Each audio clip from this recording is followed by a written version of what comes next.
be a general session to start out, either a talk, like a speaker, or a DVD-based presentation, and then they'll get into their small groups and discuss.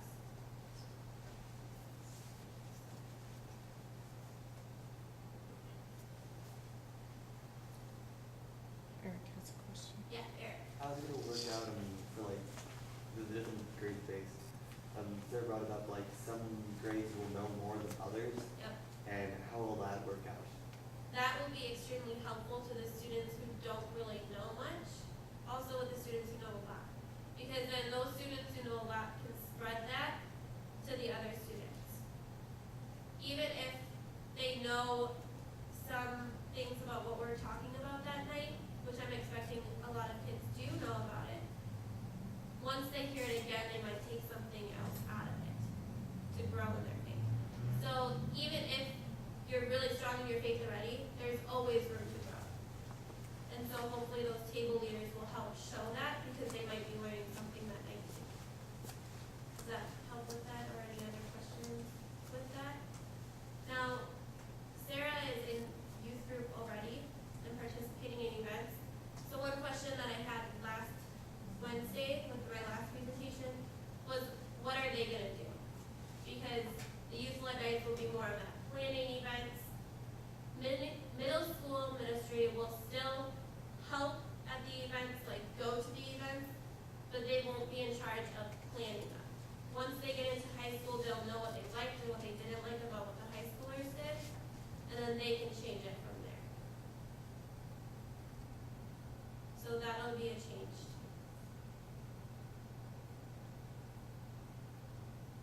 Do we So- still have, like faithful followers, like are right now, or is this all gonna be?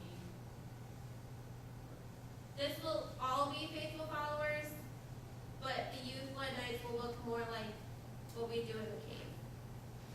It'll be, you guys will be in charge. What's Yeah. gonna happen to the cave? The cave will still be used by us. Don't worry, we're not taking that away. We'll use it for different outside events, like the Bible studies like we had this year. Or if there's a smaller group, we can just go over there and have a more cozy feel. I also wanted to point out this tentative activities calendar that I gave you. These are activities that will be outside of Wednesday nights, because we can't reach the broad spectrum of knowledge and students in an hour on a Wednesday night. So different activities that I came up with are on here. But when we get the goals together, this will change, so don't think this is set in stone either. But different activities that are outside of the Wednesday night are things like adoration. On the first Monday of the month, there's adoration in the church.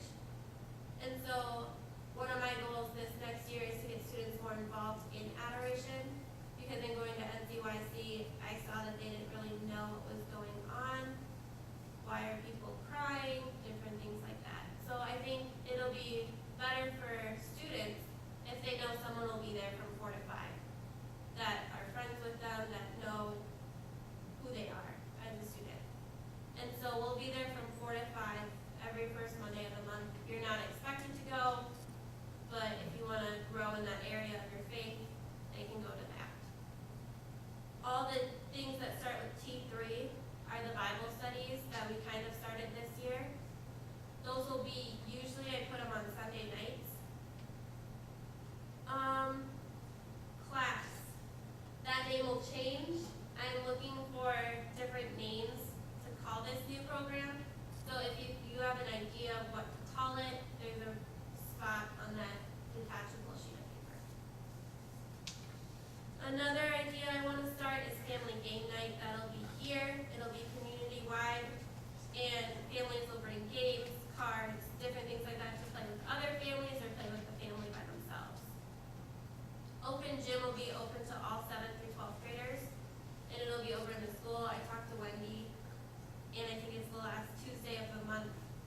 They'll just be over there playing basketball, playing different games, talking to people, just getting all that stress of high school life out. Friends Thanksgiving is a Thanksgiving meal that I kind of came up with, but I want the youth to decide what that meal is gonna look like, whether it be potluck, just for them, for their families, for the community. It's up to them with that. Discernment retreat is only for juniors and seniors, and that'll be on Epiphany Sunday. And that is to help them figure out what God's calling them to be, and helping them fill out scholarships, figure out what college they're going to, different things like that. I'm hoping to get them to go to March for Life this year, which will be a trip to Washington DC. Woo! 24-hour famine is a day of fasting and games that helps promote the knowledge of world hunger and poverty. And so a 24-hour period with some food, water, but they'll be hungry. And at the end of that, we'll do a little activity where they'll see like how money affects the world population. So some students will end the time by getting a handful of rice, while others will be given like a Mapes pizza. Just based on the percentages of world population hunger. There's other activities on there that are listed. Again, these might change, the dates might change, we might add more things to it, just to get student involvement from kind of searching out faiths to go God kind of students.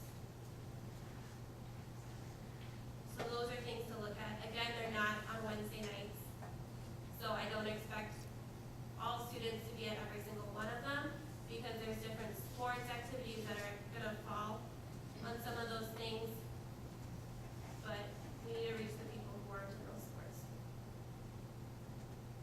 So what can you do? I kind of came up with a list. Be a team teacher, be a youth leader, event planner, table leader, provide food for class times, send out birthday cards, give monetary donations, be a volunteer driver, be a chaperone. The possibilities are endless. So it's up to you and the Holy Spirit where He's guiding you to place you on this journey.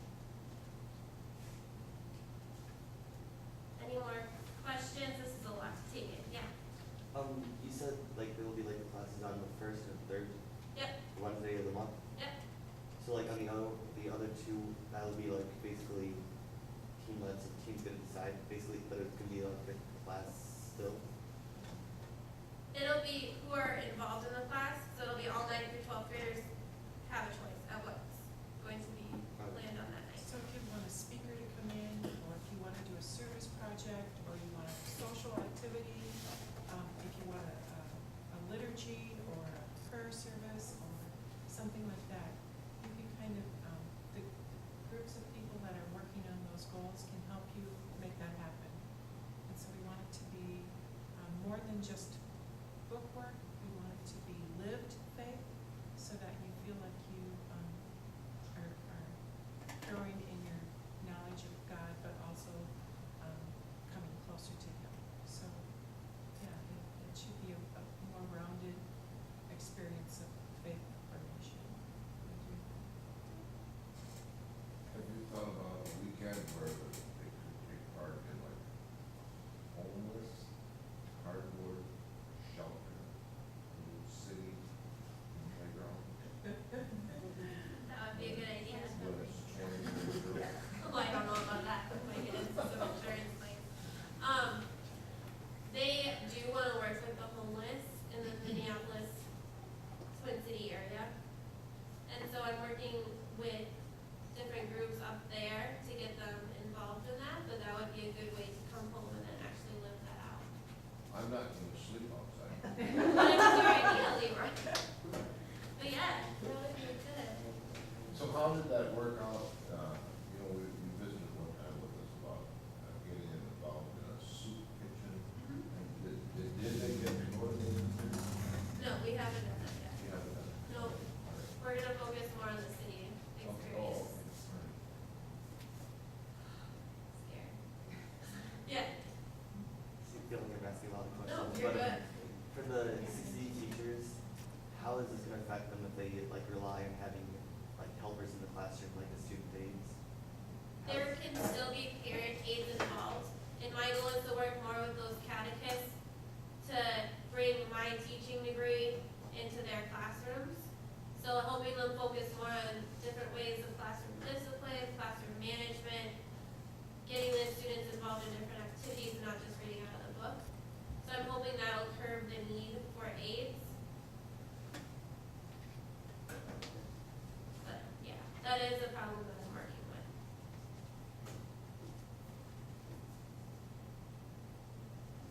I have a question, but it's not for you. Oh, okay. I'm so delighted to see young people here today. I think that really speaks well of your faith and your care for this program. Tell me what kids are saying and what your thoughts are on changes coming. What's your biggest concern? Eric, I can see wheels turning. My biggest concern is that when it gets to confirmation, no one's gonna show up. That they're gonna think, well, because in the past, confirmation is basically the end of it, where you basically become like free, and you don't have to do something unexpected. That they're not just gonna show up, and only a few will show up, like the certain few that does for like faithful followers and all that, but like things like that. I just don't feel like they're gonna reach as many people as they think they're going to. I feel like they're like believing that they're gonna reach more than what they will. Yeah, and that was a concern, but at the same time, at the Archdiocese, they felt that so many kids saw confirmation as the end of their faith formation, and that once they were confirmed, that was it. And faith formation is a lifelong experience. And so if we're teaching our kids that when you're confirmed, then that's the end of it, then we're failing in being church. And so we need to start with our youth and help them to understand that confirmation isn't the end, it's the beginning of your faith formation throughout your adult life. This goes on forever. And so it was really, and the bishops of the United States kind of set the standard and said, this is what parishes need to be doing. So that question before, is it mandatory? It's mandatory for our parish to offer it. We are required to offer that to high school students throughout their high school years. Because right now what we're doing isn't working. We're losing young people right and left. They're just leaving the church. We aren't preparing them for what comes after confirmation. We're just kind of getting them to that point and then dropping them. And so we're failing them. And so this is important for the church to be making this change. We need you. We need young people to carry on the faith, and we aren't serving you. We aren't doing what we need to be doing. And so part of it is, I understand you're saying we're gonna lose kids, but at the same time, we're still losing them. We're still not meeting your needs. And so we need you to help us to meet your needs and to give what you need to grow in your faith life. And you guys are great examples of young Catholic Christians. And if we can get more young people to show their faith like you guys are, that would be awesome. So we need you to help us to reach out to other young people. So the more you can invite other people and ask them to come and encourage them and so on, that will be huge. We really need you to do that. So I'm just so pleased to have you here, and I'm pleased to hear your concerns and your questions, because that's important. We need to know what kids are thinking so that we can meet their needs and meet their expectations. So Whatever thanks happened for to the coming. teaching in confirmation that when you get confirmed, you become soldiers of Christ? You go out and teach the word That's of still Christ. true. Did we Right, drop that's that? still true. No, We still teach that. that's still true, but we aren't helping those soldiers. We aren't giving them the armor they need. We get them to the battlefront, and then we say, you're on your own. Yeah. We need to stick with them. We need to stay behind them And we as adults still need that lifelong faith formation. We still need to be learning. It doesn't end. And so for us to tell kids that confirmation is the end, that's wrong. We Well, just- I didn't, yeah. I didn't Yeah. mean that we were Yeah. saying confirmation is the end of Well, your. the church basically has been over the years, throughout the Yeah, United and States. see that, And I so- always thought the church taught, after confirmation, you become soldiers of Christ, go out and You preach the are, word. you are, but we need to help empower them to be able to do that. And as adults, sitting in this room, how many of us feel like we are well-equipped to do that ourselves? So we need to, there's lots of adults in our parish that don't feel that they're adequately knowledgeable to know about their faith or to share it with the young people, because we haven't been equipped with that either. And so we need to change that. We need to make sure that we're all knowledgeable of our faith and articulate in the words that are important to our Catholic teaching, so that when these kids go out to college and go out and face the world, they can stand strong in their faith. They can be that soldier that you're talking about. So we need to continue beyond confirmation. Confirmation isn't the end, it's the beginning.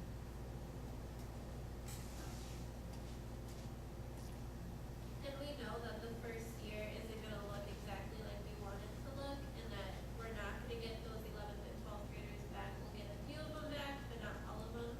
But hopefully as this cycle keeps going, they're gonna want to come to these Wednesday night events, because they see people having so much fun and they're learning in their faith. And just hopefully this program grows from there. Looks overwhelming to me. Yeah. Because Yeah, that's why it's good to have like a bunch of people working on this, because it can't just be one person running the team. Are there any other parishes, like say in our deanery or in our archdiocese, that are implementing this program? Are they all under this? Everyone. Everyone's under Everyone. this. Each program will look different because it's based on the parish needs I see. and what the parish can offer these students. So I saw this parish as, like, I've been here a year and I already feel like I'm a big part of this family. You guys are such a family knitted parish that I decided that it'd be good to get this family all together on different nights, and then getting this family mentoring these teens. Because the teens need this, because what they face in high school today is a lot different than what I even faced. And they get questioned about their faith and they're not knowing what to say. And so to see adults in the community grow in their faith with them, plus mentor them along when they have all these stress. The Archdiocese of Dubuque, though, is the first diocese in the United States and the only one that's implementing the bishop's curriculum so far. So the whole country is watching the Archdiocese of Dubuque to see how we do this and how it works out. So we are kind of a pilot group in that way, but we are one of many parishes doing this. Yeah. And I go to monthly meetings during the year with the Diacor, which is our deanery. And so I'm working hand in hand with other parishes in the area that are implementing this. So we're pretty much all starting this next fall. And we'll see how each program works and then just tweak it whenever we need to and see what happens.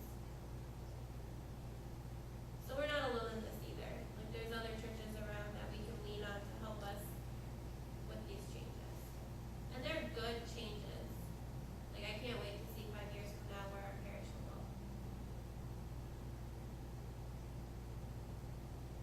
Any other questions, concerns, ideas?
feel adequately equipped to even teach their own children or to be interested in this.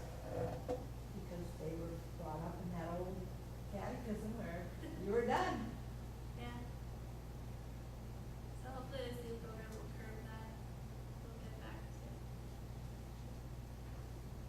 It's exciting. And don't get me wrong, I think David Schatz is doing a wonderful job with the program. I just feel that we have, and you could almost point them out, young boys in our parish that I think would make wonderful priests. Oh, yeah. And where do we let them down? At what point do we let them down? Yeah. I mean, I think they need a little more encouragement, a little more push in the right direction. And I just think, have the seminarians come in. And I know